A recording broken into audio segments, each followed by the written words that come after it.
कभी मैंने ये नहीं सोचा कि मुझे हीरोइन बनना है या तो रेडियो स्टेशन पूछ पाछ के पहुंच गई। My daughter is my backbone.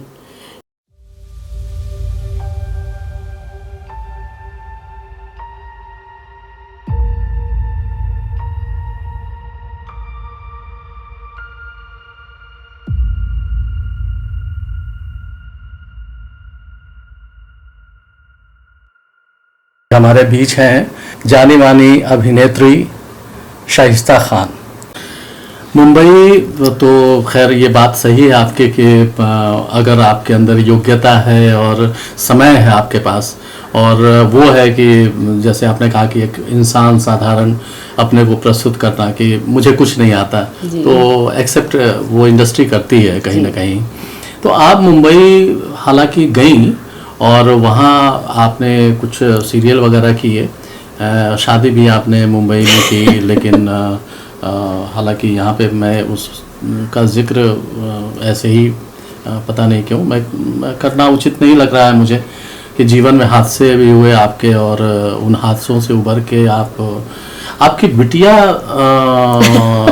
है, वो कैसे आपके कामों को रिएक्ट करती है? Sir, for God grace, I have such a wonderful daughter, very wonderful. क्या नाम है उसका? उसका नाम मेबल सारा खान है। क्योंकि मुझे मेरे हस्बैंड का नाम बहुत पसंद था, मोहब्बत आलम खान। तो मेबल मीन्स प्यार मोहब्बत। तो वो बहुत प्राउड फील करती है, क्योंकि उसको लगता है कि मेरी मम्मा इतना सीरियसली काम करती है, और जब वो मुझे अभिनय करते हुए देखती है उसको तो पहले लगता है मम्मा आप इतना सारा चीज़ याद कैसे कर लेते हो, और फिर आप सब कुछ करने के बाद भी ये काम कैसे कर लेते हो। बहुत छोटी है, 10 साल 11 साल की उम्र, ज़्यादा नहीं होती, पर अब जैसा आपने बोला घटनाएं घटती हैं। तो मेरे हस्बैंड के एक्सपायर होने के बाद हम दोनों ने एक दूसरे को बहुत समझा, और फिर मुझे ऐसा लगा कि अगर मैं अपनी आइडेंटिटी नहीं बनाऊंगी तो फिर उसको नहीं समझ में आएगा कि अपनी आइडेंटिटी भी बनाना इम्पोर्टेंट होता है। तो वो बहुत बहुत पोलाइटली और बहुत पॉजिटिवली लेती है मेरी चीज़ों को, और मुझे बहुत सपोर्ट करती है, बहुत ज़्यादा। शायद मेरे माँ बाप ने इतना सपोर्ट किया होता तो मैं देख रहा हूँ कि आप यहाँ पटना में आकर के आप 2-2 नाटक 3-3 नाटक बल्कि उसकी रिहर्सल में आप जा रही हैं, शो कर रही हैं। इसके अलावा आप जो फिल्म प्रोडक्शन का आपका काम है उसमें भी आप लगी हुई हैं, फिर फैमिली को भी आप देख रही हैं। बिटिया आपकी, आप दिन भर बाहर रहती हैं, इन कामों में व्यस्त रहती हैं, बिटिया आपके अकेले घर में रहती है। मतलब कि वो बिना उसके सपोर्ट के मुझे नहीं लगता है कि आपको इस तरह से काम करने का अवसर होता है। नहीं, सच में अभी के टाइम पे जो मेरा कह सकते हैं कि backbone, my daughter is my backbone. क्योंकि मैं सुबह निकल रही हूँ, अगर मुझे प्रेशर है तो वो मुझे बहुत अच्छे से काम नहीं कूल डाउन करती। मम्मा वेट, मम्मा आप रिलैक्स करो, पानी देती है कि मम्मा आप थोड़ा पानी P low. I don't know इतनी जल्दी वो इतना मैच्योर कैसे हो गई। मैं भी सरप्राइज होती हूँ कि शायद ही कहीं गलत तो नहीं है। फिर मुझे लगता है नहीं ठीक है, अंडरस्टैंडिंग होना इज नॉट बैड। हो सकता है आगे मैं उसको ज़रूरत पड़े तो हमारी बॉन्ड इतनी अच्छी हो कि वो मुझसे कुछ छिपाए नहीं, और उसके लाइफ के लिए भी अच्छा हो, मेरे लिए भी अच्छा हो। लेकिन आपने एक और काम शुरू किया मुंबई में जाके, योगा का योगा क्लास आपने शुरू किया, फिर आपने उसमें लोगों को ट्रेन करना शुरू किया। आप घर में भी क्लास करती हैं, बाहर भी आप क्लास लेने जाती हैं। योगा का कैसे शुरू, योगा का कैसे चढ़ा? हालांकि योगा तो अच्छी चीज़ है, वो हमेशा हमारे प्राचीन शास्त्र में हमेशा इसको अच्छा बताया गया है, और आज लोग इसको काफ़ी कर रहे हैं और इससे बहुत लाभ भी हो रहा है निश्चित तौर पे। तो अब आपने बात छेड़ी है योगा की। योगा का ऐसा सिलसिला है कि जब मैंने शादी की और बेबी हो गई 1 साल के अंदर में मुझे, तो बेबी के 1 साल होते होते, अब जबकि मैं तो रंगमंच और दिन भर काम करने और कुछ ना कुछ एक्टिविटीज लगी रहती थी लाइफ में, तो मुझे डेड फील होने लगा कि मैं कुछ कर नहीं रही हूँ। अब चूंकि हस्बैंड प्रोड्यूसर थे, ऑफिस वगैरह था, तो रंगमंच वापस से शुरू करना बहुत डिफिकल्ट था छोटी बेबी के साथ। और प्रोडक्शन हाउस तो है ही, उसमें तो इन्वॉल्व है, तो उसमें तो मुझे चेयर पे बैठना है, साइन करना है, कुछ हार्ड सिक तो था नहीं। तो क्या ऐसा किया जाए जो मुझे एनर्जी दे, एक्टिव करे। तो सडनली मुझे लगा कि मुझे कुछ ऐसा करना चाहिए जो तो थोड़ा डिफरेंट है, क्योंकि मुंबई में जिम एक्सरसाइज जुम्बा है, कार्डियो है, दिस एंड दैट। तो मुझे सडनली क्लिक किया कि मैं योगा क्यों ना करूं। तो मैंने मेरे हस्बैंड से बोला कि मैं योगा करना चाहती हूँ, तो वो बोले हाँ हाँ ज्वाइन कर लो कहीं भी।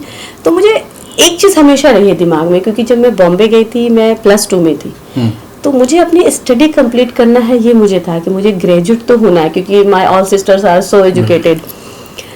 तो मैंने सोचा योगा क्लासेस ना करके योगा कोर्स क्यों ना करूं।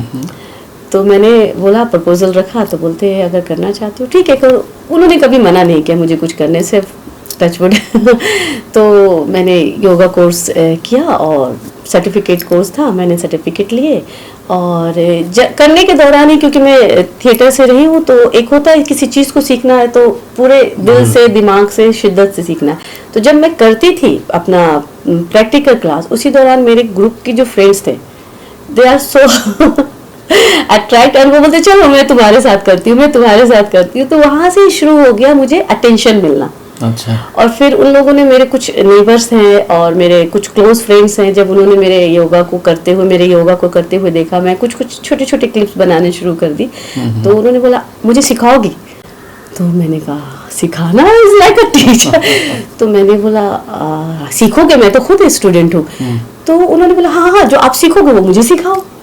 तो मैंने मेरे हस्बैंड से पूछा, तो बोले हाँ सिखाना, लेकिन पैसे नहीं लेना।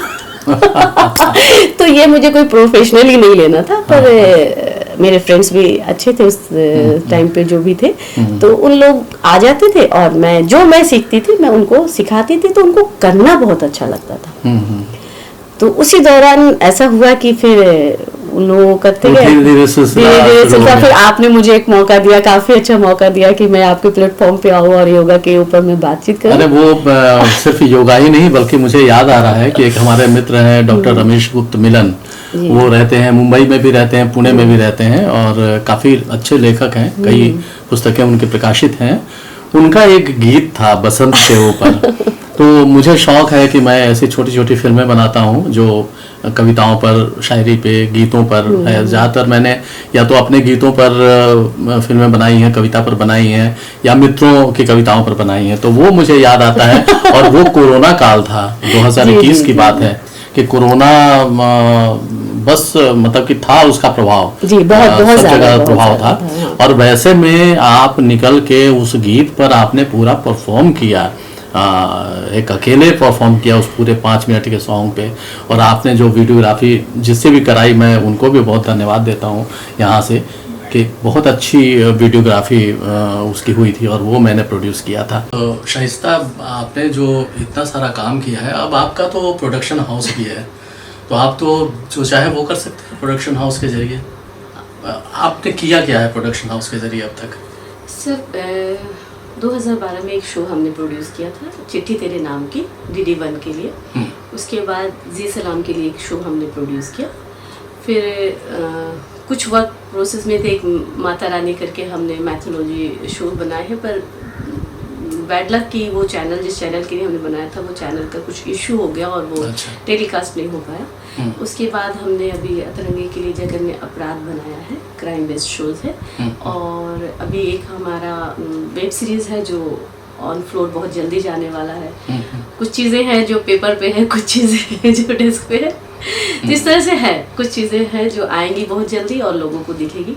आमतौर से जब कोई एक्टर प्रोड्यूसर बनता है या डायरेक्टर बनता है, तो कई बार होता है कि एक्टिंग करते हुए कुछ सपने, कुछ ख्वाब उसके अंदर होते हैं कि अगर मैं इसको ऐसे करूं तो शायद ज़्यादा बेहतर होगा। उसकी अपनी एक सोच होती है, कन्विक्शन होता है, ये सारा कुछ होता है।